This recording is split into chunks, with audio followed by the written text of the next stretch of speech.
deu a lógica do capital. Isso é discussão exclusivamente de método. Nós temos um texto weberiano que equaciona minimamente os parâmetros metodológicos de Weber.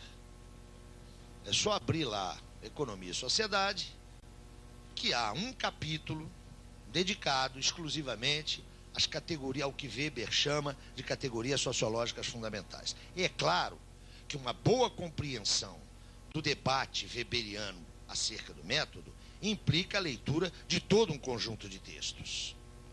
Entretanto, um recorte muito nítido neste capítulo de Economia e Sociedade dá ao leitor uma visão muito clara de como é que Weber operava a sua análise. Em Durkheim, a coisa é mais nítida ainda. Como bom positivista, Durkheim pensa método como um conjunto de regras formais, de regras intelectivas, e ele expôs isso com a sua prosa cartesiana naquele volume, que é um manual fundamental para qualquer formação em ciências sociais, que se constitui do texto das regras do método sociológico. Mas eu lhes dizia, com Marx é diferente isso. E puxava a observação leniniana, segundo a qual Marx não nos deu uma lógica, Marx nos deu a lógica do capital. Se essa observação de Lenin tem pertinência, e a mim me parece que ela tem inteira pertinência, ela nos remete à subordinação em Marx das preocupações lógicas, metodológicas e epistemológicas à sua ênfase ontológica.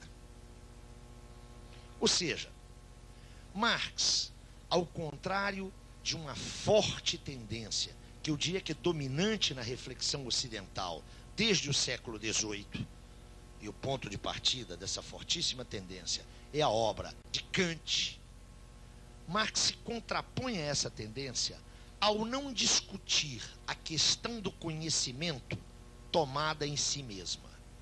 Marx não discute quais são as nossas condições de conhecer. Marx problematiza as nossas condições de conhecimento de um objeto determinado. Neste sentido, embora haja, indiscutivelmente, uma dimensão epistemológica na obra marxiana, embora haja preocupações epistemológicas, gnosiológicas, todas elas em Marx estão subordinadas a uma impostação, a uma direção ontológica. E como é que isso se manifesta na obra marxiana? Se manifesta no fato de, ao contrário de Weber, e ao contrário, ou a diferença de Weber e a diferença de Durkheim, você só apreender o método marxiano à medida em que você apreende a sua análise teórica. Trocando em miúdos, isso significa o seguinte: em Marx, eu não tenho uma discussão metodológica autônoma que me permita apreender o modo analítico, a modalidade teórico-analítica de Marx. É bastante curioso observar que Marx se deteve pouquíssimas vezes numa discussão metodológica. Rastreando o conjunto da obra de Marx, nós vamos perceber que ele dedica poucas palavras ao debate metodológico. Isso acontece entre 1845 e 46. Se vocês tomam aquele volumoso texto, só publicado em 32, que ele redigiu com Engels, A Ideologia Alemã, no primeiro capítulo, que salvo erro é o único que está traduzido ao português, não é?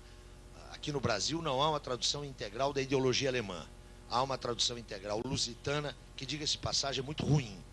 Aqui no Brasil existe uma boa tradução, já antiga, do primeiro capítulo da Ideologia Alemã, que é o capítulo sobre Feuerbach. Neste capítulo, nós encontramos umas poucas páginas dedicadas à discussão metodológica. Depois, em 1847, na polêmica contra Proudhon, aquele famoso livro A Miséria da Filosofia, também Marx dedica cerca de 20 ou 30 páginas à discussão metodológica. Ele vai retornar a essa discussão lá na abertura dos Grundrisse, num texto de 20 páginas, que é um texto, inclusive, recomendado para a leitura de vocês, onde ele vai discutir o método da economia política. E no prefácio, e sobretudo no pós-fácio, a segunda edição do Capital, ele também faz algumas observações de natureza metodológica. Por que essa discussão é tão parca em Marx? Por que ela é tão pequena, ela é tão econômica? Ao contrário daquilo que nós verificamos em Weber e em Durkheim, para citar apenas dois autores importantes no âmbito das ciências sociais. É que em Marx não se trata de elaborar uma lógica. Em Marx se trata, e retomo Lenin, de apreender uma lógica determinada. Entendida essa lógica como uma dinâmica, como um movimento, como uma estrutura movente de um objeto determinado. Quando Lenin afirma, Marx nos deu a lógica do capital, o que ele está afirmando aí é, de uma outra maneira, mais original e mais fecunda, aquilo que nós tentávamos formular ontem, ao dizer que para Marx teoria é a reprodução ideal de um movimento, ou do movimento real do objeto. Isso põe um problema para quem está discutindo o método em Marx. Qual é o problema? Eu posso fazer um recorte, eu posso estabelecer uma divisória entre as análises histórico-concretas de Marx e o seu método. Eu lembro que vários autores da tradição marxista fizeram isso. O debate sobre o método em Marx é um debate antigo, que já ocupou milhares de páginas. Me parece que é um debate enviesado. Apreender o método marxiano é apropriar-se da análise marxiana. Eu diria que, ao contrário de Weber e ao contrário de Durkheim, cuja elaboração metodológica eu posso apreender nos seus escritos sobre método, em Marx, a apreensão da sua forma de tratar o objeto só é possível na medida em que nós nos apropriamos da sua análise teórica. Mais exatamente, conhecer o método de Marx é ler o Capital. Por quê? Porque aquela perspectiva que permite ao sujeito apreender o que é próprio do objeto, perspectiva que constitui essa relação metodológica, ela não é a priori, ela não é anterior, ela não é externa à relação entre o sujeito e o objeto. Ela é constitutiva dessa relação. De onde a dificuldade daqueles que não querem operar de modo, eu diria, positivista ou neopositivista, de encontrar uma lógica em Marx que não seja a lógica que ele apreende no seu objeto. A dificuldade está em expor os procedimentos metodológicos de Marx descolados, destacados, extraídos do conhecimento real que ele produziu. Por isso mesmo, a opção que eu faço no tratamento desta temática é tentar acompanhar, ao longo da evolução e da maturação da obra marxiana, quais foram as análises que Marx realizou. Até porque, para retomar uma formulação do próprio Lenin, quando lhe indagaram uma vez o que é o marxismo, ele respondeu de forma canônica e lapidar: é a análise concreta de situações concretas. Também terminava a minha conversa com vocês ontem sinalizando, e isso em resumo da exposição anterior, que o Marx que nos interessa é o Marx que começa em 1843. Sem desprezo da dissertação com que ele concluiu seu curso de filosofia, sem menoscabar a importância política dos seus textos na Gazeta Renana, nomeadamente aqueles textos em que ele enfrentava a censura guilhermina, sem prejuízo de nada disso. O Marx que nos interessa é o Marx que começa em 1843. É o Marx que se confronta com a filosofia do direito de Hegel, em cujo coração estava a problemática do Estado. Quero começar o nosso trabalho de hoje arrancando destas duas marcas, da observação leniniana, para, de alguma maneira, justificar o percurso que farei aqui, e da discussão de 1843, que põe o problema que vai atormentar Marx a vida inteira: decifrar o que é a sociedade civil burguesa.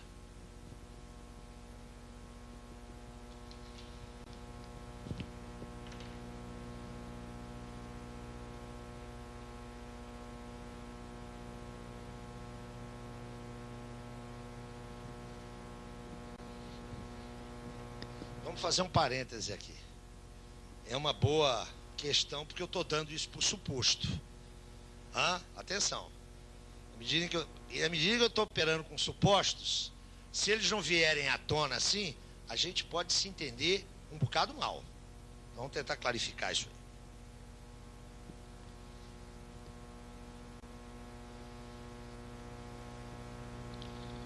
Isso aqui é um parêntese, hein? A partir do século XVI, e o espaço geopolítico é a Europa Ocidental, isso é um processo típico da Europa Ocidental, começa um processo de erosão na ordem feudal. Esse processo de erosão da ordem feudal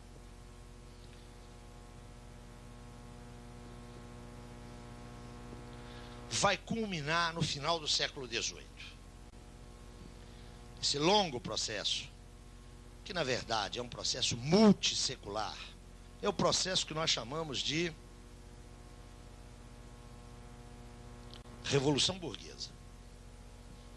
A Revolução Burguesa é um processo multissecular, através do qual toda uma série de forças econômicas e políticas que se gestam no marco da ordem feudal ganham uma dinâmica e uma tensionalidade tal que implodem essa ordem feudal. A primeira expressão disso aqui é o desenvolvimento de novas modalidades de relações econômicas. Desde o século XI na Europa, e por que eu lembro o século XI?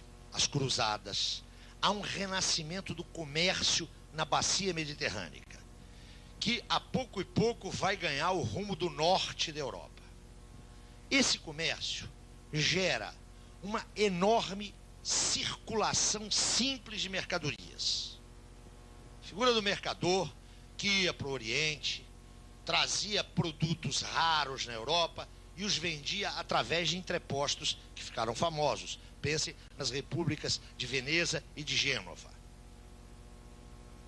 A pouco e pouco, essa circulação simples vai permitir uma acumulação de dinheiro, atenção, de dinheiro, que é um sinal de riqueza desconhecido, que não é próprio, que é impertinente na ordem feudal. Impertinente. Na ordem feudal, o sustentáculo econômico das relações era a propriedade da terra, a propriedade oligárquica, a propriedade aristocrática da terra. Essa circulação vai gerar uma classe, um grupo social, ainda não era uma classe, um grupo social, que vai competir claramente com aqueles que detinham o principal meio de produção da ordem feudal, a terra. A pouco e pouco, essa gente vai acumular de tal maneira que vai fazer condicionado o exercício do poder político feudal. Vocês conhecem essa história. Interessava ao mercador o quê? Primeiro, pagar pouco pedágio. Ele vinha lá do Oriente, chegava ao norte da Itália e queria chegar na Península Ibérica, ou queria chegar na costa setentrional da França. Em cada feudo, o fulano tinha que pagar um pedágio. que interessa a esse mercador? Romper a estrutura dos feudos, não é? Qual foi o processo mais elementar? Passou a financiar um senhor feudal que submeteu o conjunto dos outros. Está nascendo aí o Estado Nacional. O Estado Nacional, o processo de unificação nacional, é uma conquista da Revolução Burguesa. Nós sabemos como é que se deu esse processo, né? Primeiro neutraliza-se o conjunto da aristocracia, beneficiando-se um. Depois derruba-se esse um. Como vocês veem, luta de classe é um negócio que só existe na cabeça de meia dúzia de comunistas. Através disso aqui, esse grupo social ganha a dominação, a direção das decisões econômicas na Europa Ocidental. Lembro que esse movimento começa nas repúblicas do norte da Itália, depois ele se translada para a Península Ibérica, em seguida ele se translada para os chamados Países Baixos e vai desaguar na Inglaterra. Na sequência, eu tenho um processo, e esse na sequência, por favor, hein? Não é na sequência do ponto de vista histórico. Na verdade, eu tenho um único processo, que é o processo da Revolução Burguesa, que entrelaça, que vincula dimensões distintas de um mesmo processo. Eu tenho uma dimensão claramente de natureza sociocultural. Das conquistas do Renascimento, né? Transição de uma cultura teocêntrica para uma cultura antropocêntrica. Vejam aí, por favor, o papel da Reforma Protestante, o papel de Lutero. Cria-se aqui a figura moderna do indivíduo. Por favor, não confundam a existência do indivíduo com culturas individualistas. Diziam Adorno e Horkheimer que quanto mais se fala de individualismo, menos indivíduo nós temos.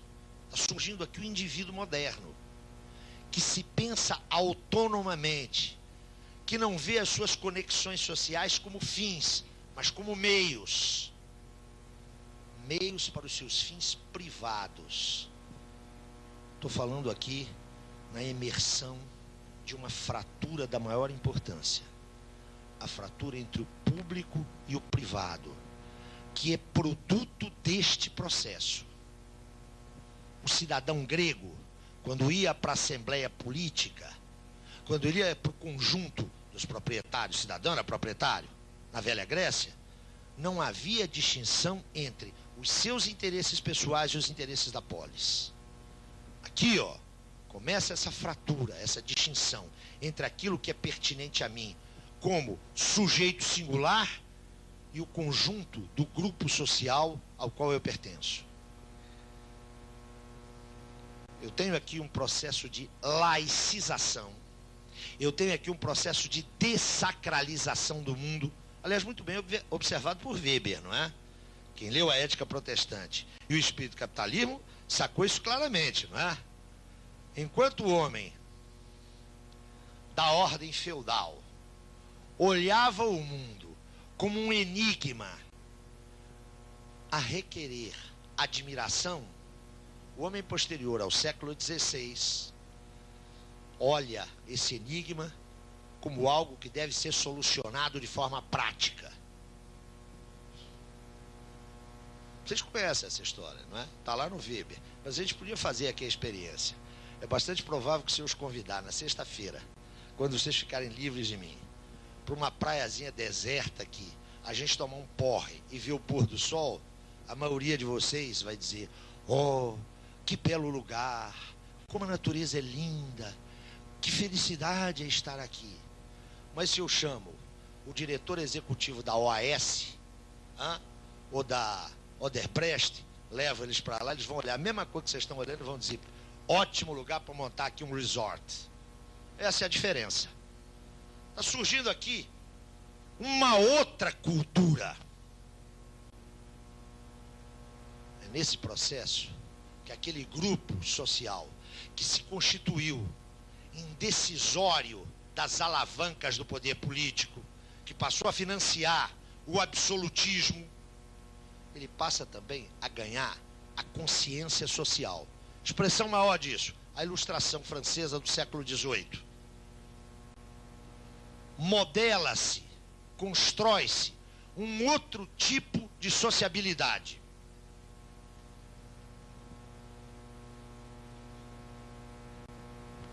A outra dimensão, que é concomitante, mas atenção, que se expressa com êxito quando essas duas estavam realizadas, quando se dá a consolidação econômica e a hegemonia cultural, é a dimensão política.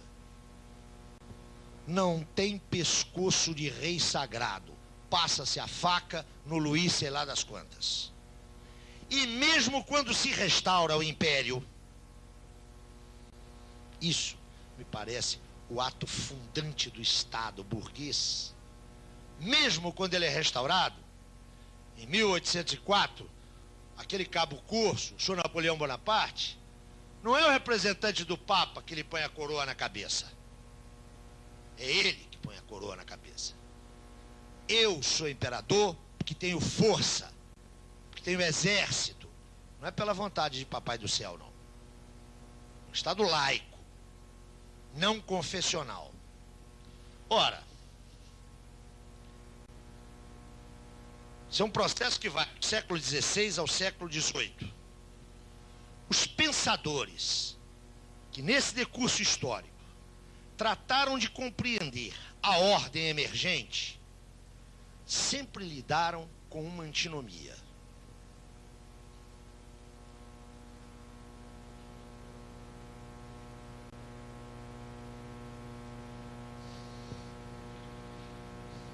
O estado de natureza e o estado civil. Como pensar o surgimento dessa nova articulação sociopolítica? Vocês conhecem isso lá da teoria política. É o célebre contratualismo, não é? Pensem em Locke. Quem for um pouquinho para trás vai pensar em Hobbes. E evidentemente haverá as notas dissonantes, não é? O contratualismo russoniano tem muito pouco a ver com o contratualismo lockeano, não é?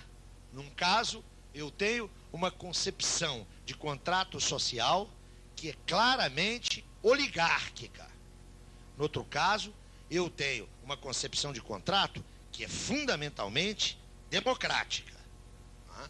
Concepção democrática de Rousseau. Já no século XVIII,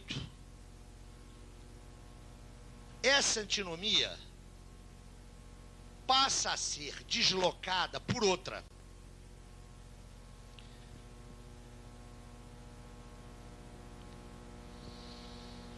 A relação entre um ente que se apresenta como um ente público com a sua autoridade constituída pelo uso da violência legitimada e aquilo que lhe é exterior. A relação entre Estado e sociedade civil. Como é que os autores do século XVIII e da primeira metade do século XIX pensam essa relação? Aqui está o aparato público cuja característica é a universalização. O Estado é a dimensão universalizadora, universalizante da sociedade. E tudo aquilo que diz respeito ao domínio privado, tudo aquilo que diz respeito ao domínio da família e da ação dos indivíduos que a constituem, é a sociedade civil. Esse é o conceito com o qual Hegel opera. Vocês se recordam do que eu dizia ontem? A sociedade civil para Hegel é o reino da miséria física e da miséria moral. É o reino do particularismo, é o reino do privatismo. Enquanto que ao Estado caberia a função racional de estabelecer aquilo que é universalizador nesse intercâmbio. Ontem eu lhes dizia que, para Hegel, no Estado moderno, a sociedade civil carece de uma racionalidade universalizadora. É o Estado que pode fundá-la universalmente. Só para deixar claro que Marx trabalha com a mesmíssima concepção de sociedade civil de Hegel. Agora, por favor, atenção. O debate contemporâneo de hoje das ciências sociais, da teoria política, não opera assim. O conceito de sociedade civil mais sofisticado que nós temos em circulação é aquele que se deve a Gramsci. Atenção! E Gramsci trabalha com um conceito de sociedade civil que é muito mais amplo que aquele do reino do privatismo. Terceira observação, não sei se é isso que você queria chegar. Nada melhor do que o barateamento conceitual para levar a gravíssimos equívocos políticos. Por isso, sempre que a gente puder fazer um esforço de rigor teórico, eu diria que ele nunca é suficiente.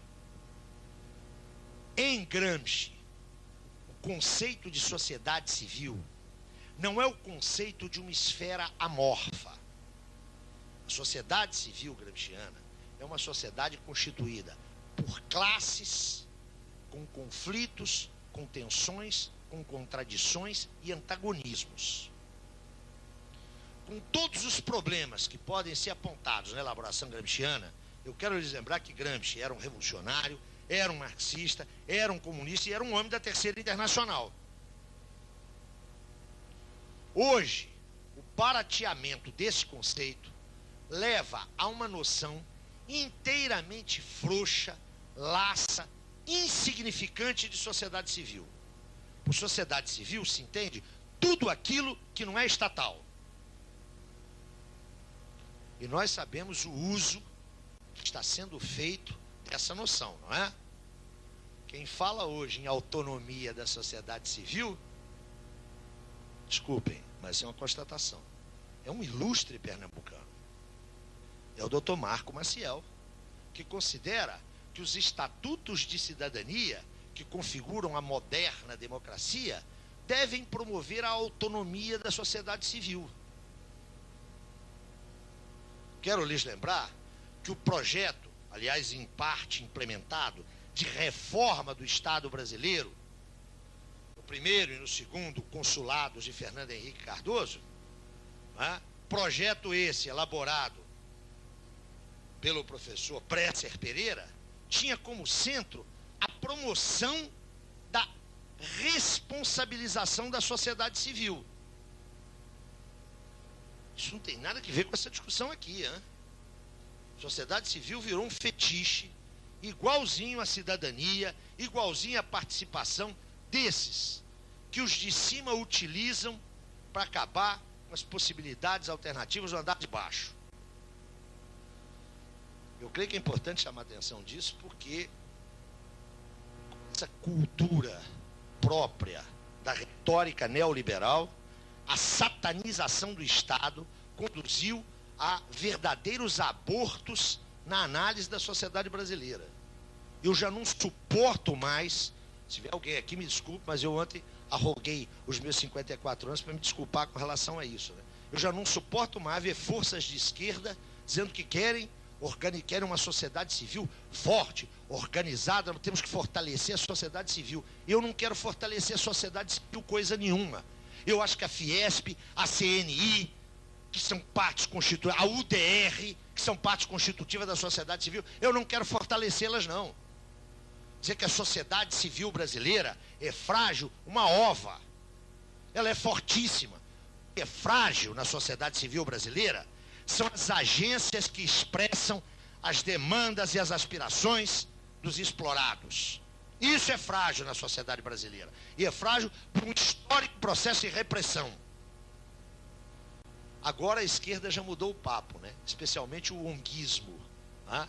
Essa fundamental ideologia dos tempos que vivemos, né? O onguismo agora fala em sociedade civil organizada. Isso significa que tem uma sociedade civil que é organizadinha e tem uma que está desorganizadinha. Devem ser os tais excluídos, que eu não sei exatamente o que significam. Né?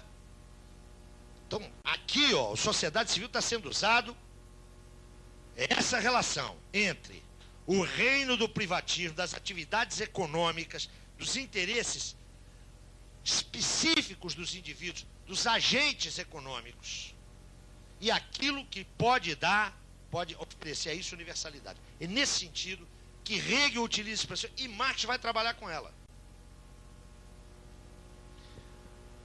Não sei se isso atende à tua questão, mas tem mais um aspecto, que é um aspecto de natureza semântica.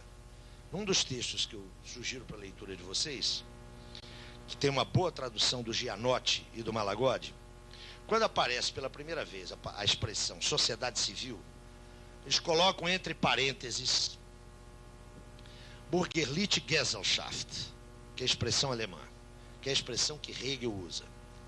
É que na língua alemã, não é por acaso, nós já vimos que a Alemanha tem um processo de desenvolvimento de revolução burguesa inteiramente atrofiado, que é atípico em relação à Inglaterra e à França. Na Alemanha, essa expressão significa tanto sociedade civil quanto sociedade burguesa. E não é por acaso. É que só se pode falar em termos de imersão histórica em sociedade civil na sociedade burguesa. É onde essa fratura entre público e privado aparece nitidamente. Só para a gente não perder o pique, eu sei que a gente tem um programa para cumprir, mas surgem certas questões que eu acho que são legais da gente explorar, não é? Notem como é que isso aparece na literatura. Qual que era a forma literária própria lá da polis grega? A tragédia, no limite, a epopeia, não é? Vocês se lembram lá do Édipo? O Édipo carrega uma maldição, né? A gente sabe qual. Lá a história dele com mamãe, com Laio, com aquela gente toda. Mas Édipo não está contraposto ao seu grupo social. A tragédia de Édipo é que ele colide contra o destino, contra algo que transcende a ele e ao seu grupo social. Édipo é um herói que não tem nenhum conflito com o seu grupo social. A figura do indivíduo, portador de interesses singulares, privados, que colidem com a dinâmica grupal, não existia. Deem uma olhada no grande romance da era burguesa, no grande romance da nossa sociedade. Esse grande romance é sempre a história de um fracasso, não é? É sempre a história de um fracasso. Pense em Vermelho e o Negro, Stendhal, lá no Julien Sorel, que termina executado. Aliás, era jacobino. Pensem nas Ilusões Perdidas, de Balzac. O grande romance, pense em Ana Karenina, de Tolstói. O grande romance é sempre a história de um fracasso. Fracasso por quê? Porque o herói é diferente do herói lá de trás. Ele é um herói cujo drama consiste em colidir não contra o destino, não contra o fado, não contra determinações que transcendem a ele e ao seu grupo, mas consiste na contradição enorme entre esse indivíduo e o seu grupo. O herói da literatura burguesa por excelência, daquilo que é a epopeia moderna, é o romance. O romance começa a nascer aqui, meus queridos. A forma romance. O primeiro é Dom Quixote. É o Dom Quixote de La Mancha. A forma romance traz um herói que é o chamado herói problemático. Ele é problemático porque ele está em dissonância com o seu com seu grupo social. É clara a distinção aqui, ó, entre o sujeito movido por interesses privados que não coincidem necessariamente e frequentemente colidem com aquilo que devia ser público. Essa é a primeira observação. A segunda, que eu acho que é legal da gente pensar, é que é próprio, porque a gente acha que isso é próprio da nossa cultura, não é? Ou melhor, a gente acha que isso faz parte da essência humana, não acha? Eu sempre brinco, chamando a atenção dos meus alunos para uma coisa.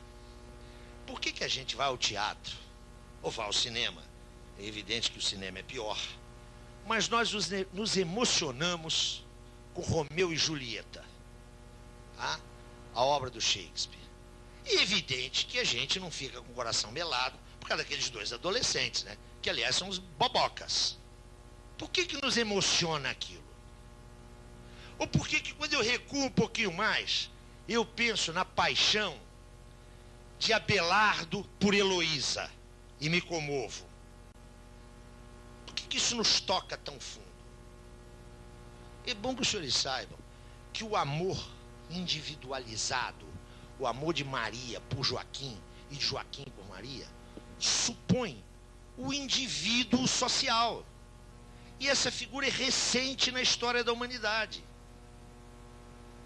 Shakespeare está assistindo ao surgimento disso aqui, ó.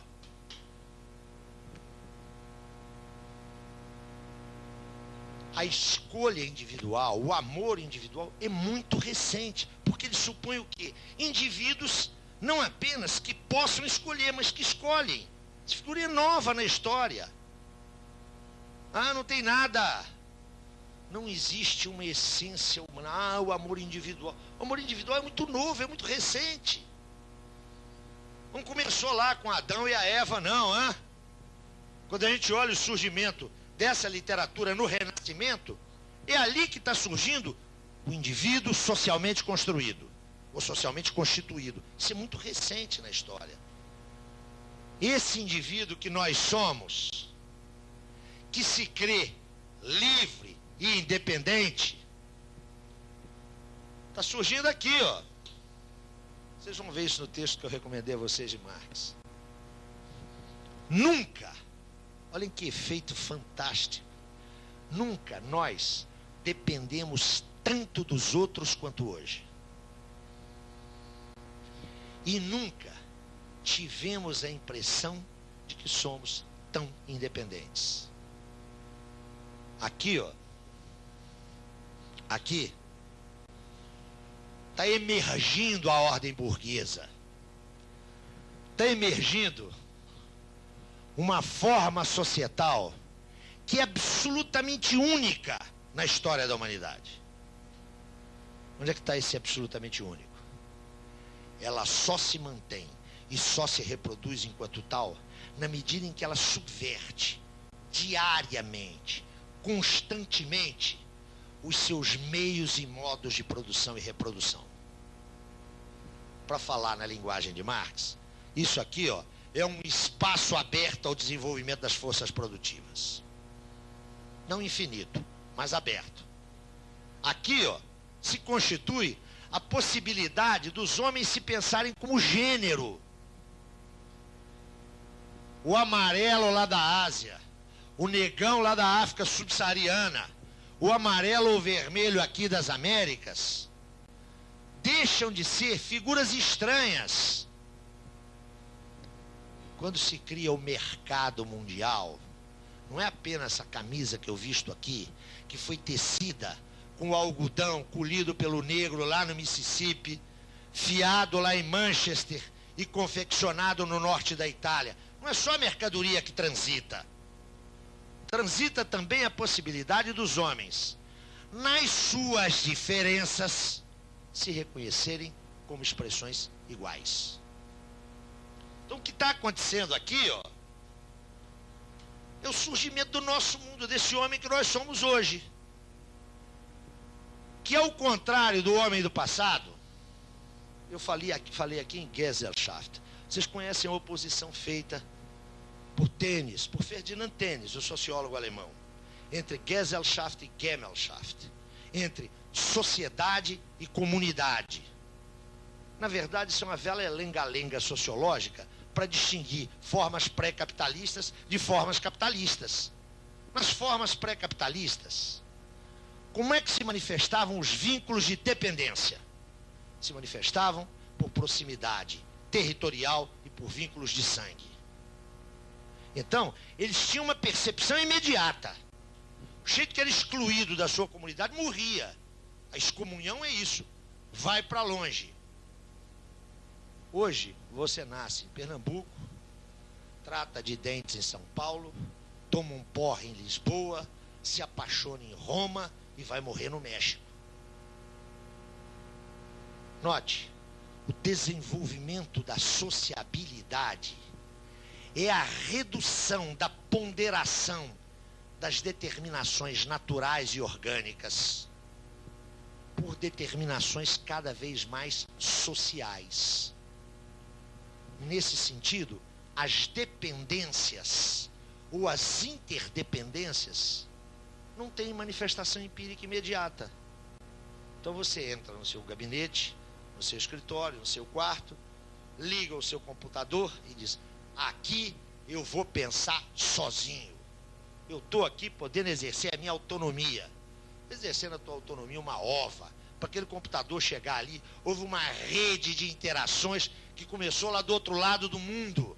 Para você ligar aquele plug, centenas, milhares de pessoas estão trabalhando hoje no Brasil. Você não está vendo isso, né? Que é próprio dessa sociedade aqui, ó,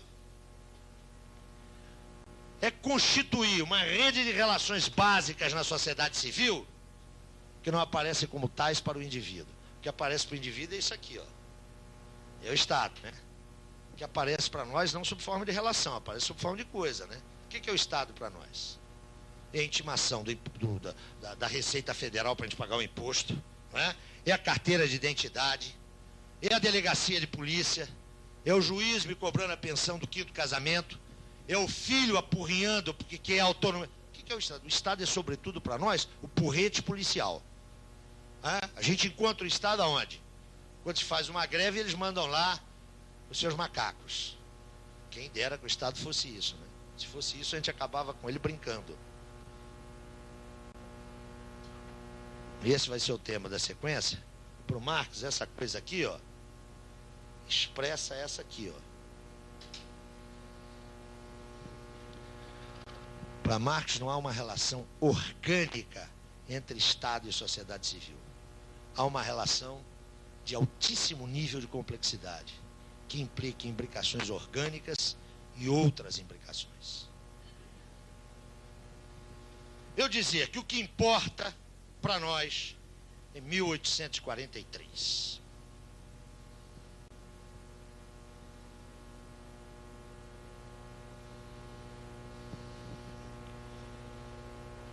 O que nós vamos estudar hoje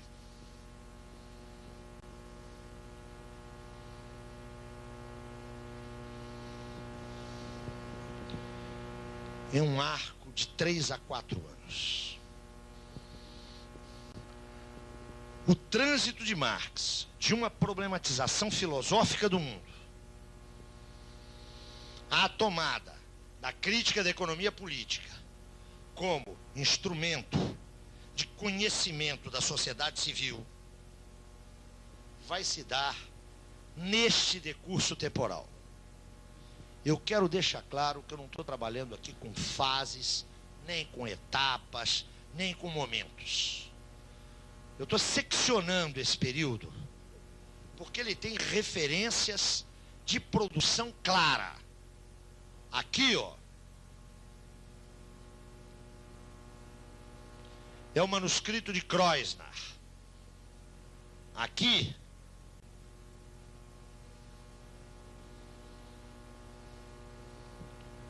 são as teses sobre Feuerbach e a ideologia alemã. Estou fazendo essa secção, esse corte, primeiro por razões expositivas, segundo, sem significar que esse período é um período unitário ou homogêneo. Pelo contrário, é aqui, ó, É nesse lapso que a cabeça de Marx está um verdadeiro vulcão. Estão acontecendo milhões de coisas nessa cabeça. Mas o final desse decurso temporal é um final onde Marx já sabe qual é o instrumento que ele vai utilizar para compreender a sociedade civil. Quero lembrar para vocês as produções desse período. Isso tem que ficar claro logo à partida, para que eu, na sequência da minha exposição, não tenha que fazer referência a isso. 1843, manuscrito de Kreuzner. Eu vou falar aqui em Primeira Crítica a Hegel. Esse texto, como já foi mencionado, só foi publicado em 1927.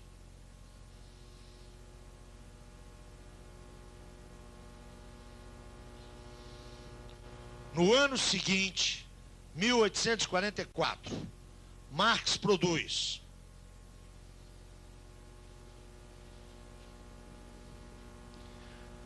Crítica da Filosofia do Direito de Hegel, Introdução. É o texto que foi recomendado para a leitura de vocês. Esse texto foi escrito em princípios de 44 e foi publicado no único número daquela revista que Marx foi fazer lá em Paris com Arnold Hug, lembram-se? Os Anais Franco-Alemães. Então Marx escreveu e publicou. Eu vou me referir a esse texto aqui na minha exposição como Segunda Crítica a Hegel.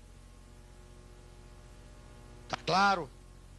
Esse aqui é o manuscrito de 1843, que ficou inédito, que Marx não produziu para divulgação, e que só veio a público em 1927.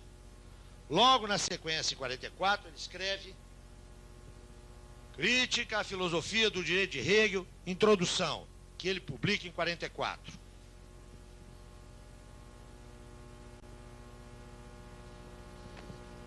No mesmo período, ele escreve A Questão Judaica, ou dependendo da tradução, A Questão Judia, que é publicado juntamente com a Segunda Crítica a Hegel, em 1844, na revista Anais Franco-Alemães.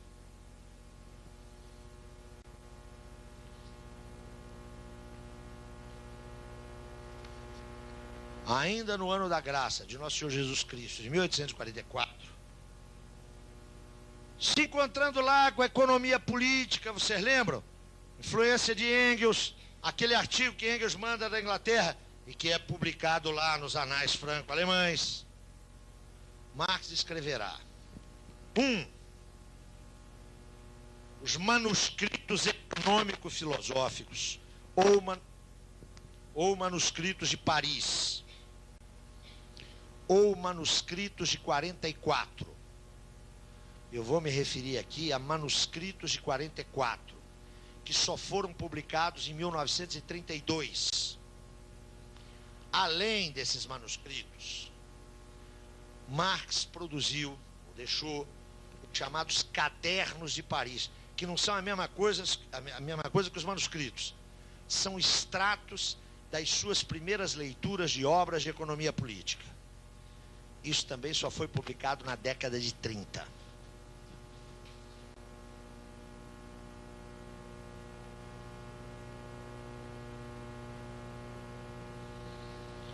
Em 1845, juntamente com Engels, Marx publica A Sagrada Família. Não é uma obra religiosa.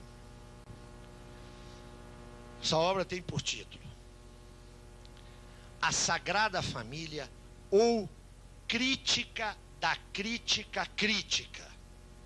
É isso mesmo, Crítica da Crítica Crítica. Depois do café vocês vão saber que coisa é essa. É a primeira polêmica direta de Marx e Engels contra os seus contemporâneos alemães. Esse texto é publicado, é escrito e publicado pelos dois.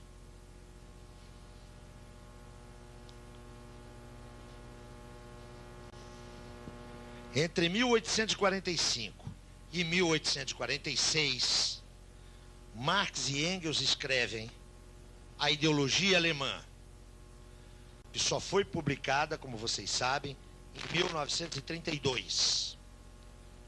É importante assinalar a diferença de redação entre a Sagrada Família e a Ideologia Alemã. A Sagrada Família é claramente um livro a 4 mãos. Os fulanos discutiram o conteúdo do livro, fizeram o sumário e dividiram. Você escreve os capítulos tais, tais e tais, e eu escrevo os capítulos tais, tais e tais. Juntaram o que escreveram, leram, trocaram ideias e mandaram para a tipografia. A ideologia alemã, não. A ideologia alemã é resultado da discussão contínua.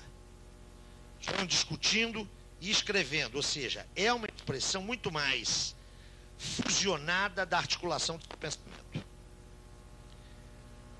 Ao mesmo tempo em que redigia a ideologia alemã, lá em Bruxelas, Marx escreveu as famosíssimas 11 teses acerca de Feuerbach, as teses sobre Feuerbach. Essas teses foram publicadas pela primeira vez em 1886. Ou seja, 3 anos depois da morte de Marx. Quem as publicou foi Engels. Em 1886, Engels escreveu um pequeno texto acerca de Ludwig Feuerbach, o já mencionado Feuerbach. Um texto que se tornou muito conhecido. Tem o título de Ludwig Feuerbach e o fim da filosofia clássica alemã. Isso é um texto de Engels que ele publica e ele põe como apêndice essas 3 pagininhas manuscritas de Marx, que estavam até então inéditas e que desde a sua publicação são reconhecidas como um dos momentos de inflexão do pensamento marxiano.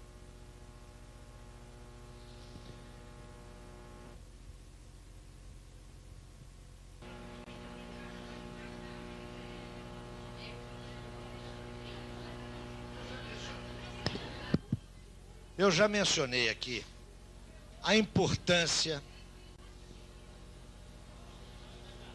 Posso? Eu já mencionei aqui a importância de Hegel na filosofia alemã. Hegel nasce em 1770 e morre em 1831. Ao longo desses 61 anos, Hegel se afirma como o grande pensador alemão.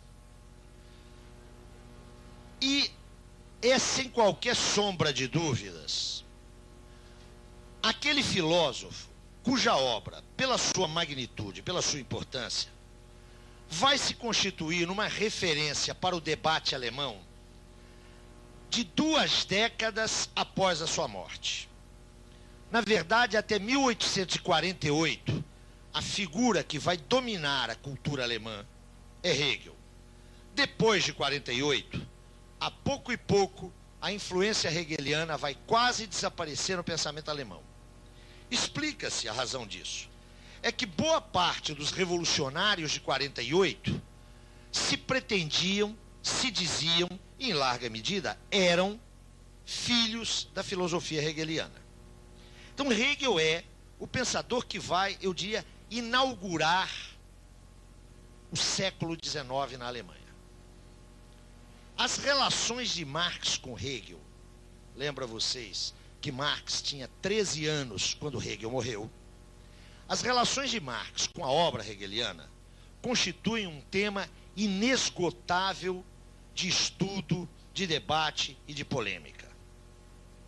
Eu ontem mencionava rapidamente aquela fratura entre o jovem Marx e o Marx da maturidade. Boa parte dos autores que exploram essa fratura, que a mim me parece, como disse ontem, um grave equívoco, mas boa parte desses autores lavra no terreno das influências de Hegel. O jovem Marx seria marcadamente hegeliano, enquanto o Marx da maturidade teria rompido com Hegel. Essa aproximação me parece, além de equivocada, muito simplista.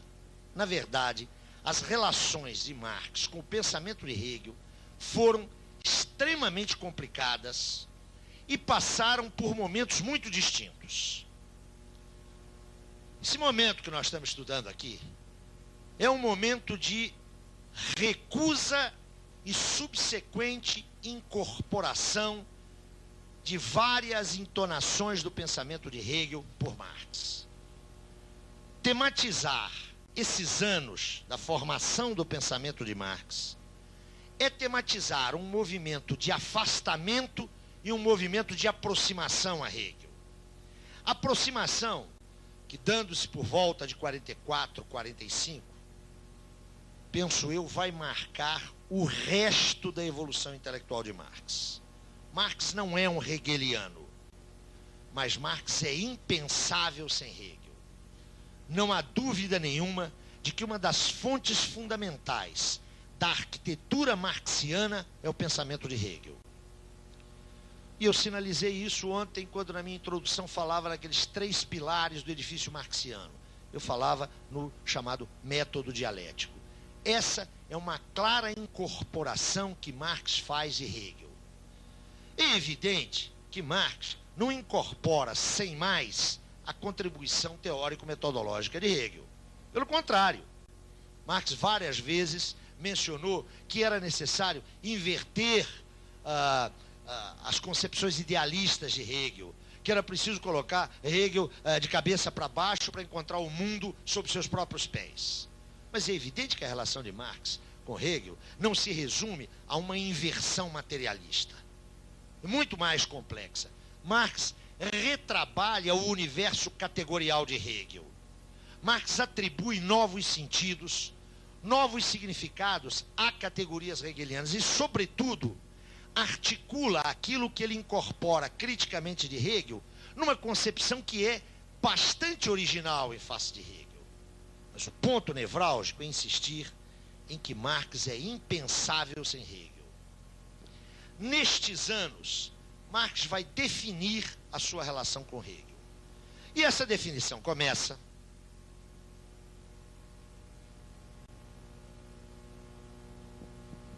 naquele texto de 1843, bastante referenciado ontem.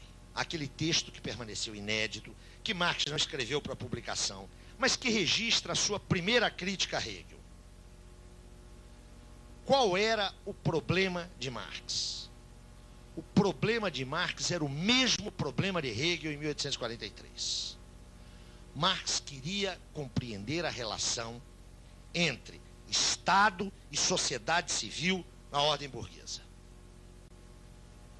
Como é que Hegel põe esta relação? Para Hegel, a sociedade civil é o reino do privatismo, é o reino do individualismo, é o reino do particularismo estreito. Retomando a sua formulação, a sociedade civil é o reino da miséria física e moral. Só se transcende essa limitação da sociedade civil se o que passar a fundá-la, o que lhe atribuir racionalidade, é o Estado, que é o princípio e o agente da universalidade. Para Hegel não há dúvida nenhuma. É o Estado que expressa a dimensão universal de que é carente a sociedade civil. O problema de Marx é o mesmo.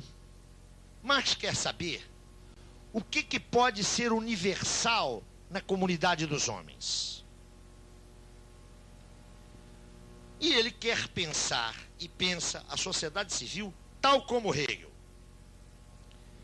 Mas aquilo que para Hegel é a expressão da universalidade, que é o Estado, para Marx é uma universalidade alienada.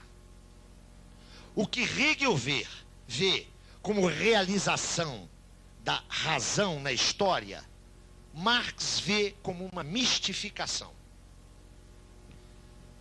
Retomo algumas observações de ontem.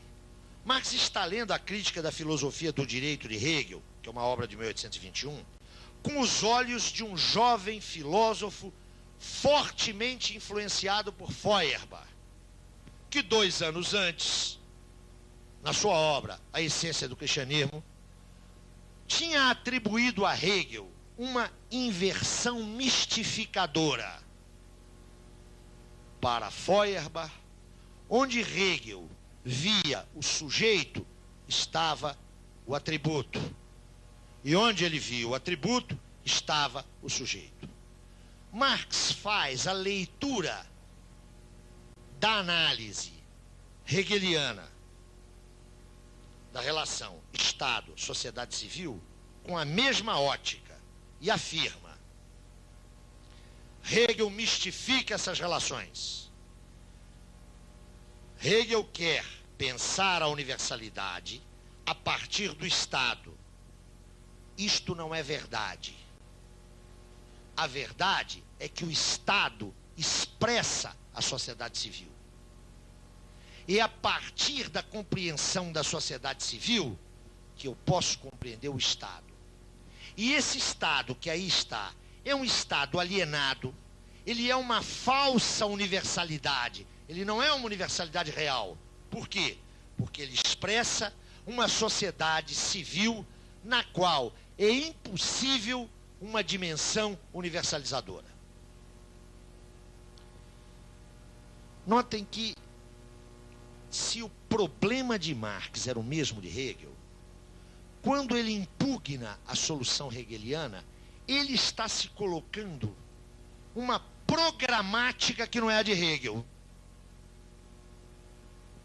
Na medida em que Hegel vê, né, no Estado a realização da razão na história, o problema da história para Hegel está resolvido. Na medida em que Marx diz: esse Estado não é um Estado conforme a razão, é um Estado que expressa uma sociedade muito conflituosa. Não há ainda em Marx, atenção, a categoria classe social. Atenção, Marx não trabalha com isso em 1843. Mas para Marx, esse reino do privatismo não poderia engendrar uma universalidade real, uma universalidade verdadeira. Antes, essa universalidade era uma falsa universalidade. A consequência prática qual é? É uma programática de modificar este Estado pela modificação da sociedade civil que ele expressa. Mas essa programática não está clara ainda para Marx. Esse texto, ou nesse texto, Marx contrapõe ao princípio monárquico defendido por Hegel, como vocês sabem, em teoria política, ou na sua concepção política. Hegel é um monarquista constitucional. Marx contrapõe ao princípio da monarquia o que ele chama de princípio democrático. É apenas um princípio. E aos corpos dirigentes, na filosofia do direito de Hegel, cabia um destaque e uma sacralização da burocracia governamental. A isso Marx contrapõe o que ele chama de povo. Notem que é algo historicamente inteiramente impreciso. Povo, o que é isso? Democracia, o que é exatamente isso? O Marx de 43 não tem clareza. Mas o que é importante é que ao deslocar, isso eu quero enfatizar aqui, ao deslocar o problema da compreensão do Estado para a compreensão da sociedade civil, Marx está se colocando um conjunto de questões que não pode ser resolvido de uma ótica puramente teórico-política, jurídico-política. Notem o procedimento marxiano. Se é a sociedade civil que pode abrir a via para a compreensão do que seja esse Estado, e se essa sociedade civil é o reino do privatismo, é o domínio do mercado onde cada indivíduo se permuta, para entender essa sociedade civil, eu não posso trabalhar apenas com um referencial jurídico-político. Eu tenho que encontrar um instrumento analítico que me permita desvendar as transações que ocorrem no seu interior. Aqui, nessa primeira crítica a Hegel, Marx, primeiro, desloca o eixo da análise. Ao deslocar o eixo da análise, segundo, se põe problemas para os quais ele não está preparado, ele não resolve os problemas. E terceiro, por isso, ele abre um campo de pesquisa novo. O texto, que se encontra vertido ao português, há uma edição portuguesa muito boa. O texto, se vocês tiverem a oportunidade de observar, não é um texto para publicação. É um comentário sobre alguns parágrafos da enorme obra Filosofia do Direito. Marx faz um comentário do parágrafo 263 ao parágrafo 303. Na verdade, é um texto inconcluso. Mesmo como material de pesquisa do autor, não se aponta nenhum encaminhamento, nenhuma conclusão.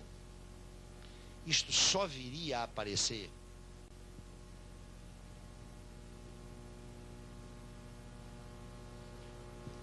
na segunda crítica,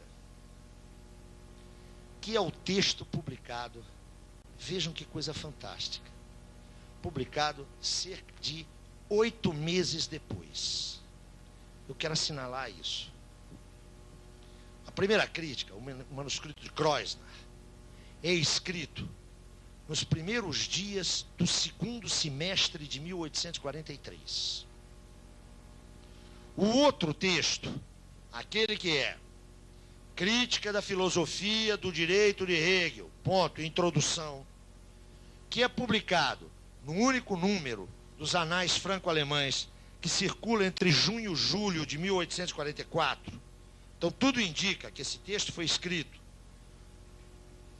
tudo indica, não, com toda certeza, esse texto foi escrito no primeiro semestre de 1844. Portanto, a distância entre um texto e outro, distância de elaboração, é uma distância de 6 meses. Este texto nos apresenta um Marx completamente diferente. Nesse texto,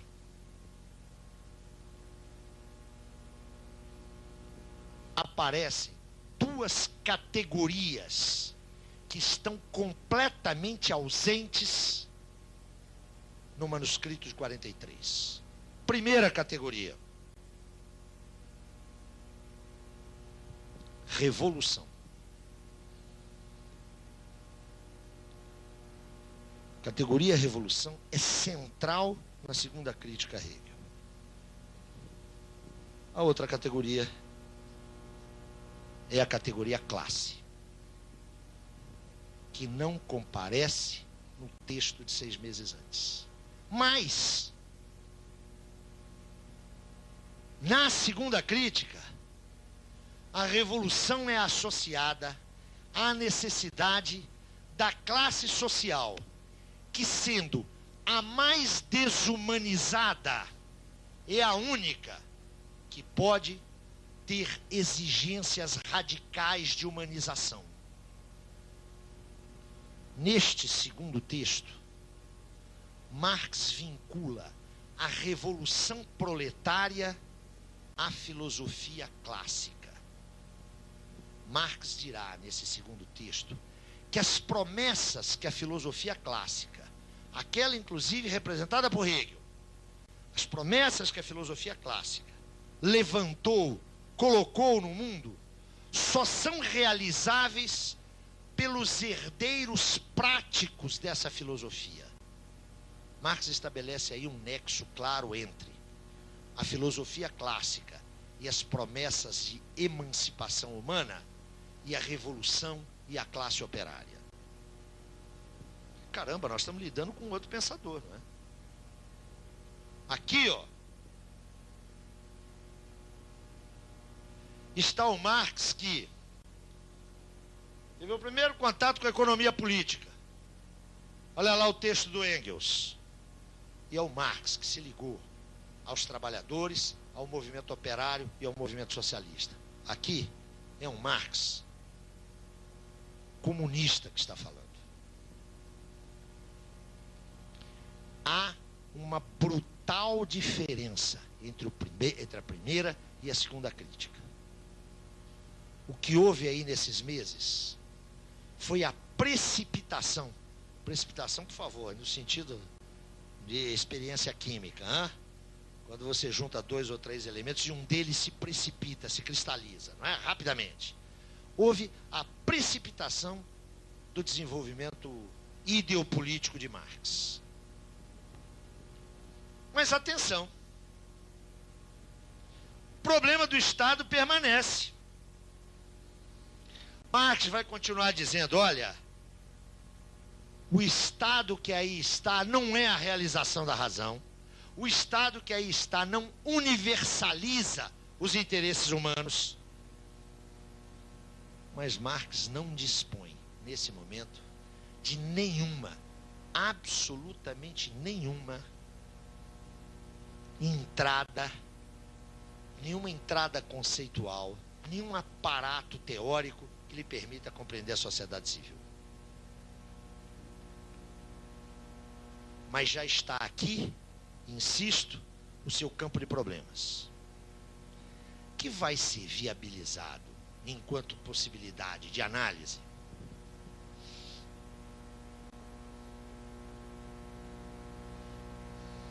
com os manuscritos. Como é que está esse Marx da segunda crítica? Ainda é um Marx claramente vinculado a Feuerbach.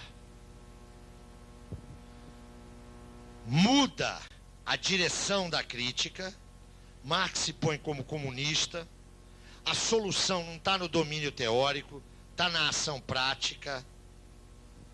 A alternativa não é mais o povo, não é mais a democracia. A alternativa é a revolução e é o proletariado. Mas ainda temos invocações principistas. Invocações de princípio. Marx sabe muito pouco acerca dessa figura que ele está encontrando agora, que é o proletariado. E sabe menos ainda de revolução. Sobretudo, ele tem uma demanda de compreensão da vida prático-social. A influência de Feuerbach transformou Marx num materialista. Portanto, ele olha Hegel com maus olhos. Mas ele quer fazer algo que Feuerbach não fez. Ele quer entender a sociedade do tempo presente. Seu problema é naquele lá já. Que Estado é esse? Que sociedade civil é esta? Embora vinculado a Feuerbach, Marx mergulha no estudo da economia política. E esse estudo, que é um estudo preliminar, é um primeiro encontro em 1844, se dá num pensador que tem uma formação filosófica, que está discutindo o Estado e a sociedade civil a partir da sua formação filosófica, mas que encontra essa moça aqui, ó.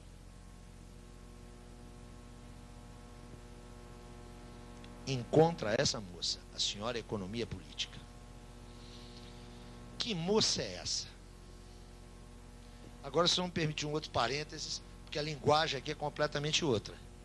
Vocês têm aqui um curso de economia, que dizem, aliás, que é muito bom. E nesse curso de economia vocês têm, seguramente, 1 ou 2 disciplinas obrigatórias com título de economia política. Essa economia política aqui, ó, não é propriamente a que se ensina hoje nas escolas. E não tem nada a ver, o economista político aqui, a que Marx vai se referir constantemente, não tem nada a ver com o economista que vocês conhecem hoje. Ah, saiu. Aqui eu tenho que fazer um outro parênteses.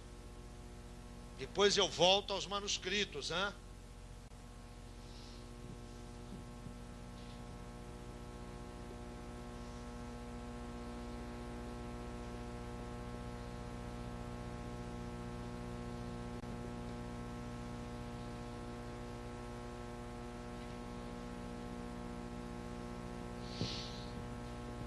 A economia política se desenvolve na Europa Ocidental, fundamentalmente, mas não exclusivamente, na Inglaterra, entre os séculos 17, vai encontrar o seu apogeu na segunda metade do século 18 e vai ter vigência aproximadamente até 1825, 1830. O que era a economia política? O que era esta economia política? Vão brincar um pouquinho. Porque vocês já devem estar começando a sentir as nádegas doendo, não é? A ordem antiga, o antigo regime, a ordem feudal,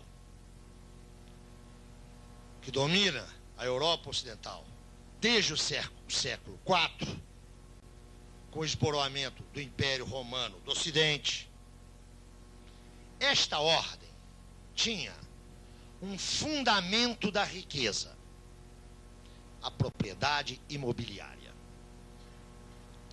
Em torno da propriedade imobiliária, ou a partir da propriedade imobiliária, dispunham-se os grupos sociais.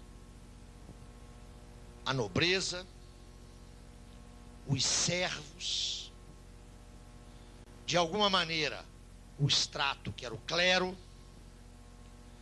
e o próprio artesanato estava vinculado à propriedade da terra. O próprio artesanato tinha um nítido caráter rural. A partir dos séculos XV, e nomeadamente do século XVI, e eu mencionava isso há pouco, quando, instigado por ela, fiz uma pequena viagem, esse sistema começa a entrar em erosão. Começa a surgir uma outra forma de riqueza que era desconhecida na sociedade feudal. Era a riqueza expressa por algo móvel, uma riqueza mobiliária, não imobiliária, que se manifestava no dinheiro. É claro que a Idade Média, é claro que o feudalismo conheceu o dinheiro como meio de troca. Na verdade, o dinheiro é muito antigo.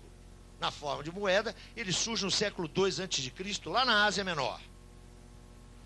Mas a partir dos séculos XV e XVI, lembrem-se daquela circulação simples que eu mencionei há pouco, o dinheiro passa a ser extremamente demandado e ele começa a se acumular em algumas mãos. Na sequência, esse dinheiro acumulado em algumas mãos, valendo-se dos efeitos de um outro processo, que não nos cabe falar aqui sobre ele, mas quem quiser ter maiores informações, pega lá no volume 2 do Capital 1, toda a discussão da acumulação original ou acumulação primitiva, tá lá. Essa gente que tinha dinheiro pode comprar capacidade de trabalho, tempo de trabalho de homens e mulheres, ou nas suas casas, o trabalho doméstico, ou que afluem às cidades, porque não tem mais nada, porque foram expulsos do campo. E comprando essa força de trabalho, esse tempo de trabalho, esses dinheiros que estavam nas mãos de comerciantes passam a transitar para figuras que não apenas vão comerciar, mas vão produzir bens, vão produzir mercadorias. Está nascendo aí o chamado capitalismo na sua forma industrial. Ora, modificam-se os grupos sociais. 2, cria-se um tipo de riqueza que era desconhecido antes. Os economistas políticos são aqueles pensadores que, observando a emergência desse novo tipo de riqueza, observaram também que se estava instaurando uma nova forma societal. Eles trataram de pesquisar, de entender, de compreender essa nova forma societal. Na sua maioria esmagadora, não todos, hein? Atenção, mas na sua maioria esmagadora, eles eram adeptos, eles eram defensores dessa nova forma societal. Trocando em miúdos, está nascendo a sociedade burguesa, e os economistas políticos, no geral, são ideólogos, são pensadores que defendem esta sociedade que está nascendo, porque a consideram uma sociedade mais adequada para os homens, porque a consideram uma sociedade melhor, há um juízo de valor aí. Qual que era o problema desses economistas? Era compreender o seguinte: imagine esse espaço aqui, uma porta ali e outra porta aqui. Tem um sujeito que compra ou aluga esse espaço, ou paga para construir esse espaço. Por aquela porta lá, ele paga, atenção, ele paga martelos, serrotes e plainas e põe aqui dentro. Paga e compra madeiras, pregos e vernizes e põe aqui dentro. E paga a alguns homens ou a algumas mulheres para transformar esse material em cadeiras e camas. Pagando tudo isso, ele gasta X. Tudo que entra naquela porta lá, lhe custa X. A hora que sai naquela porta ali, ele vende por X linha. É claro que esse X linha não é um roubo, não é uma enganação. Porque se for uma enganação, outro sujeito faz a mesma coisa ali do lado e tira esse linha. Então, esse linha é um acréscimo de valor. Aquilo que o sujeito que montou tudo isso aqui, dirigiu o processo de trabalho, contratou os trabalhadores, fez as compras, gerenciou, aquilo que ele está pondo ali, e que tem esse diferencial a mais, expressa que aqui dentro se passou um processo de valorização. O problema dos economistas políticos era saber, notem, de onde é que vinha isso aqui, ó. E para estudar aquilo ali, o que essa gente fazia?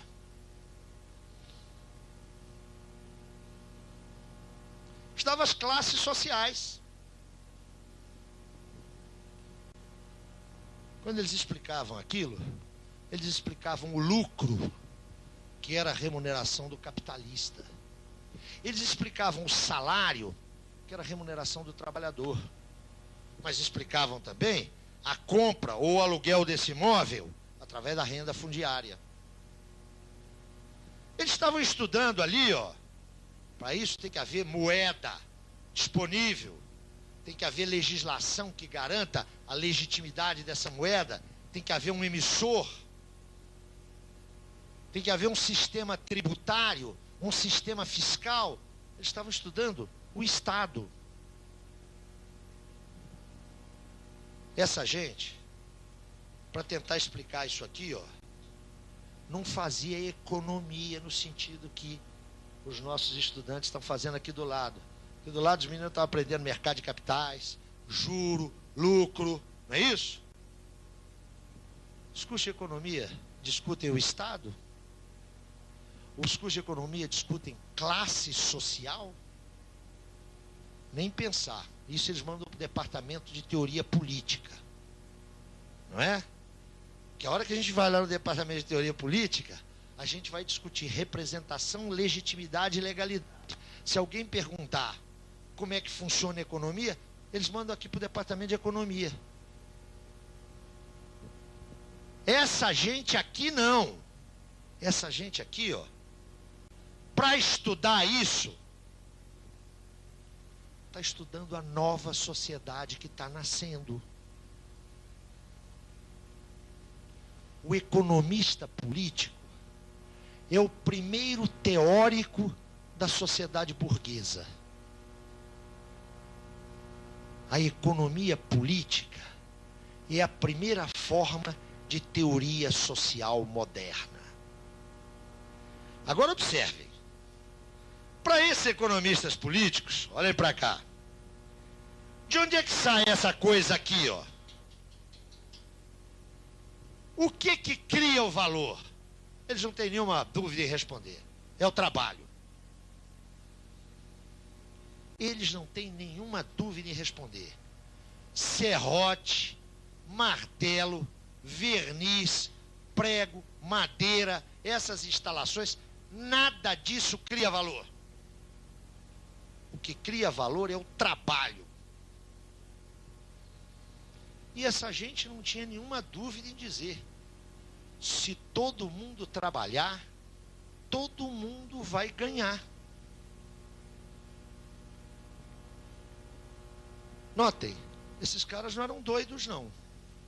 Dei uma paradinha. Esse capitalista aqui, ó, estava trabalhando lá. Estava organizando a produção. Para esse capitalista, a propriedade e a gerência dos meios de produção estavam identificadas. Esse capitalista aí, ó, não tinha médico do trabalho, não tinha psicólogo, não tinha assistente social, não tinha contador, não tinha economista, não tinha chefe de almoxarifado. Era ele que estava lá. Mas mais, enquanto isso estava acontecendo, esses teóricos estavam registrando que crescia a pauperização das massas trabalhadoras. Esse processo se dando no mesmo momento, ou este processo é o processo pelo qual o trabalho está enriquecendo alguns capitalistas e pauperizando massas de milhões de homens e mulheres, numa brutal exploração do trabalho feminino e infantil. Esses autores estavam vendo isso e não se preocupavam, diziam: olha, isso aí é assim mesmo. Toda sociedade nova que nasce, ela nasce em meio à dor. Vejam como é que a burguesia muda de papo sempre que lhe convém, né? Nesse momento, o burguês está dizendo: essa violência é necessária, é assim mesmo. São as dores do parto de uma nova ordem social. Logo, logo, esses inconvenientes vão ser superados. Esses autores eram, primeiro, figuras extremamente honestas. Eles estavam acreditando piamente nisso. Eles não estavam inventando, não. Eles estavam movidos por ilusões heróicas. Eram ilusões, mas eram heróicas. Aqui, ó, está o embrião do conhecimento, do primeiro conhecimento teórico, se vocês quiserem, científico, da nossa sociedade. Essa gente, primeiro, descobriu as características e, mais exatamente, as categorias básicas de como funciona a nossa sociedade. Eles falam em capital, eles falam em trabalho, eles falam em lucro, eles falam em juro. Esses caras falam em classes sociais. Eles estão pensando o Estado.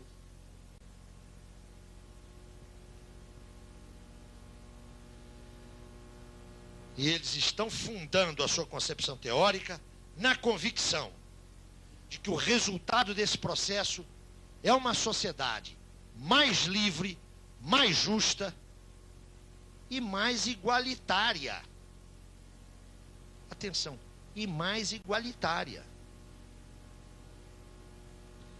Parece, todavia, que não foi isso que aconteceu na história. quando se transita do século XVIII para o século XIX, quando a chamada primeira revolução industrial, ou primeira fase da revolução industrial, já está inteiramente demarrada, ou seja, já fez a decolagem, os trabalhadores começaram a se indagar, né? Tudo bem, já tem 10, 15, 20 anos e nada para nós. Começa o protesto operário, o movimento ludista na Inglaterra, na década de 10 do século XIX, a repressão a esse movimento, o surgimento de sindicatos, as chamadas coalizões, o movimento cartista na Inglaterra. Por outra parte, começa a se especializar o comando da força de trabalho. O capitalista já deixa de exercer funções de trabalho, ele começa a ter gestores e, sobretudo, meus amigos, a partir de 1825, com uma periodicidade quase cronológica, a cada 6 ou 7 anos, sobrevêm crises econômicas. Aquilo que devia ser uma sociedade não apenas harmônica, não apenas mais igualitária, mas, sobretudo, uma sociedade racional, uma produção racional de bens. A partir de 1825, quando surge a primeira crise comercial na Inglaterra, começa a se delinear o ciclo da produção capitalista. A cada 6 ou 7 anos, depois de um período de grande prosperidade nos negócios, vem o engarrafamento no fim da linha de produção, a superprodução, a ausência de realização das mercadorias nos mercados, os despedimentos, o desemprego, a falência de inúmeras empresas capitalistas. Se vocês juntam a isso o protesto operário, fica muito claro que é impossível garantir a continuidade da economia política. E as coisas ficam mais complicadas depois de 1830, quando o pensamento socialista inglês pega essa teoria do valor-trabalho e faz a seguinte pergunta: se essa teoria é verdadeira, o que a gente deve fazer com os capitalistas que não trabalham? Note, nas mãos dos economistas clássicos, a teoria do valor-trabalho não era nenhum problema, porque eles estavam pensando no movimento capitalista, onde o capitalista estava envolvido no processo de trabalho, no processo de produção. Agora, depois de 1830, é bom lembrar que os dois maiores economistas políticos são ingleses.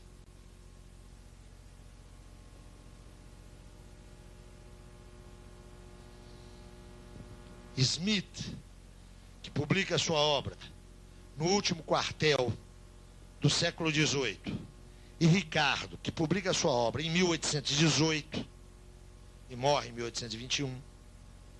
Para esses caras não havia problema na teoria do valor-trabalho. Os primeiros socialistas ingleses da década de 20 e 30 são ricardianos. São filhos intelectuais de Ricardo, que aceitam essa teoria aqui e dizem: essa teoria é perfeita, é isso mesmo. Mas e daí? E daí que, se ela é verdadeira, o que nós vamos fazer com os capitalistas? Vem a Revolução de 48. Vem Marx e pega essa teoria do valor-trabalho, refunda-a, extrai dela a teoria da mais-valia e chega à conclusão, não é? Essa sociedade que está aí se funda na exploração. Dá para entender, meus amigos, aquilo que eu mencionava ontem, que nas escolas de economia a tônica principal é dizer que a teoria do valor-trabalho é uma teoria insustentável? Dá para perceber por quê, né? Sabe o que acontece depois de 48? Desaparecem as condições de cientificidade da economia política. Essa economia política aí, chamada economia política clássica, vai ser substituída pela economia política vulgar, que retira do horizonte da pesquisa a teoria do valor trabalho e todas as consequências. Mas, afinal de contas, não há uma comunidade de interesses entre trabalhadores e proprietários? Se a minha fábrica quebra, como é que os meus trabalhadores vão viver? Eles têm o máximo interesse em que minha fábrica funcione. Nada pior para o trabalhador do que querer acabar com o capitalismo. Ele vai matar sua galinha de ovos de ouro. Não é isso que nos ensina o Albano Franco, ex-presidente da CNI?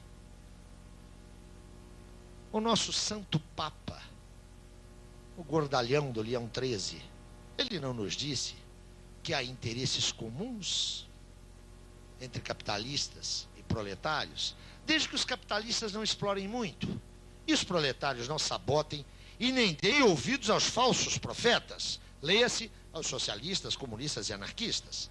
Está lá na nossa santa encíclica, não é? A Rerum Novarum. E eu lhes lembro que o Papa é infalível. O Papa é o único sujeito que tem o DDC, a descagem direta ao céu. Ele fala diretamente lá com o cidadão lá de cima. O que hoje se discute nas relações de trabalho? As empresas já não têm mais empregados. Elas têm colaboradores. É preciso que você vista a camisa. Já não basta ter os braços. É preciso comprar a alma. Essa economia política que vem depois de 48 é aquela que diz que não há crise.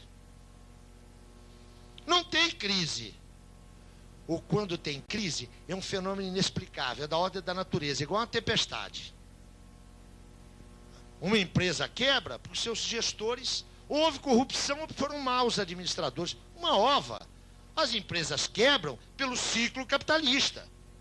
Quebram empresas com gestores honestos e com gestores competentes. Essa é a economia que se ensina hoje nas escolas. Não é essa aqui. Marx está se referindo à economia política clássica, a essa aqui. Por essa, ele tem o maior respeito.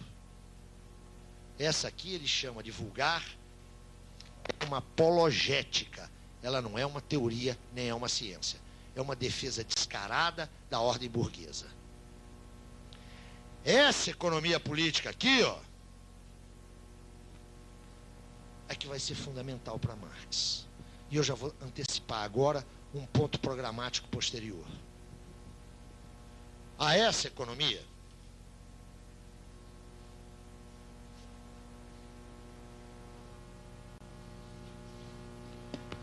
Marx reconhece méritos inequívocos. Marx considera Smith e Ricardo grandes pensadores. Segundo Marx, a economia política clássica foi capaz de nos oferecer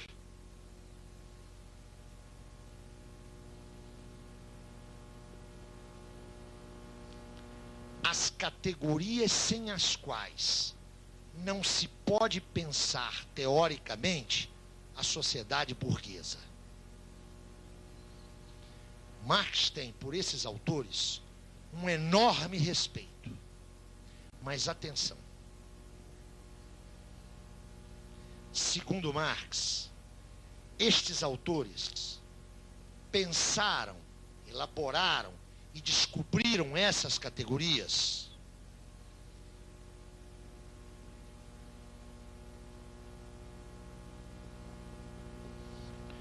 como categorias ahistóricas, como categorias naturais.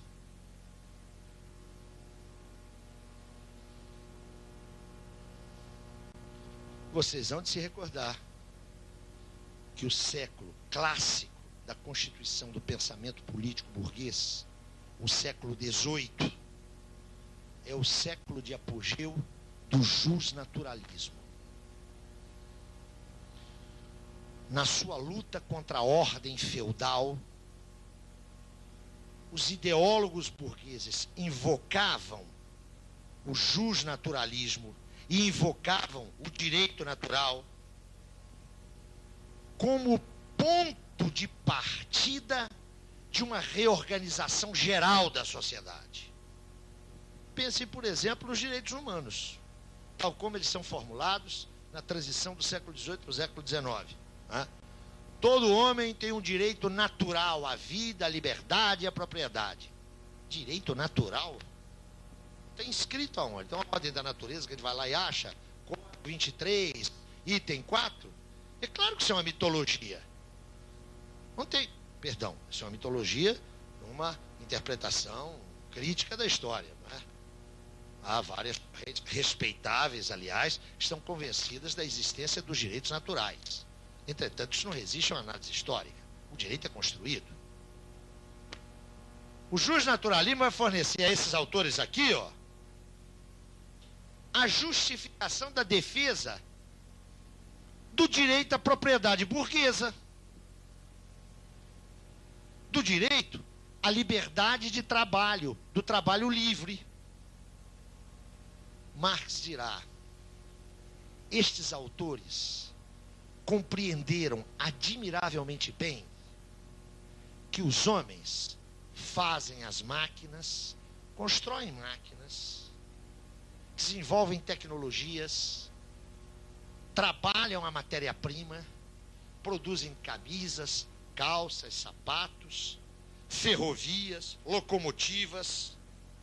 Esses autores só não compreenderam que as relações sociais nas quais os homens operam para fazer tudo isso são também relações criadas por eles. Marx dirá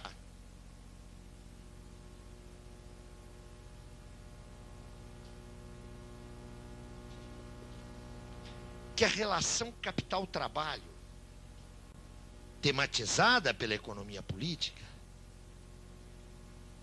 é uma relação que é posta pelo economista político como ahistórica, como natural. Ele não vê essa relação como uma relação construída historicamente. E isso por uma razão muito simples.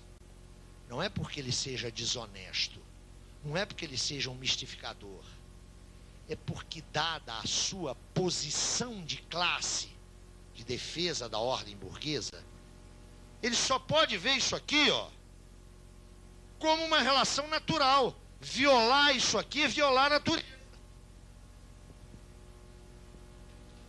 Por isso, agora, por favor, atenção. Fazer a crítica dessa economia política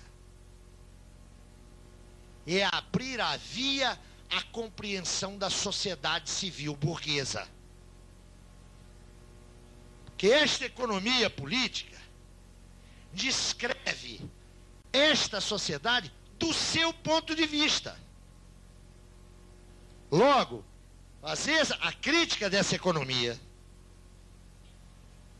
é abrir a via à compreensão da dinâmica mesmo dessa realidade, que é a realidade da sociedade civil burguesa. Agora, por favor, atenção, o que é fazer a crítica?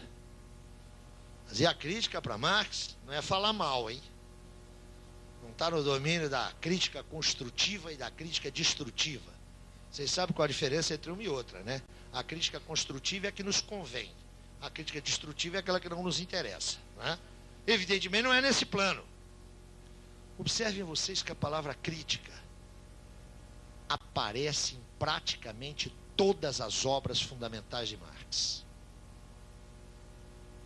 Sagrada Família, ou Crítica da Crítica Crítica. Miséria da Filosofia, Crítica ao Senhor Proudhon. Crítica da Economia Política. Ou mais exatamente, o título do Capital, O Capital, Crítica da Economia Política. Por que isso?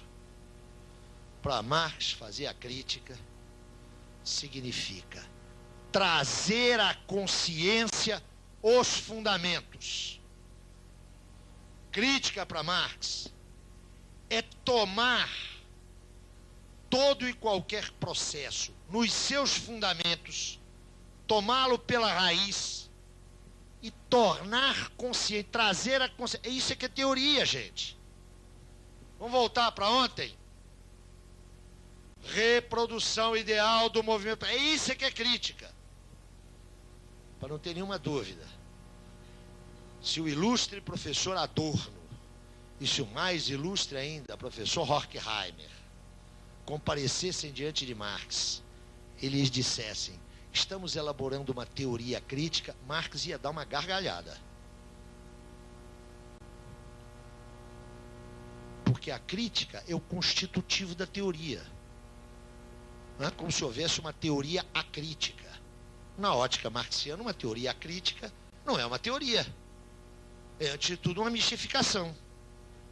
Para Marx, a crítica dessa economia política abre o caminho para a compreensão do objeto real, do movimento do objeto real. Quando nós falamos aqui, portanto, em que Marx se desloca de uma problematização filosófica para a crítica da economia política, o que nós estamos querendo dizer é exatamente isso. É entender a dinâmica da sociedade civil a partir das características, das categorias que lhes são inerentes e próprias.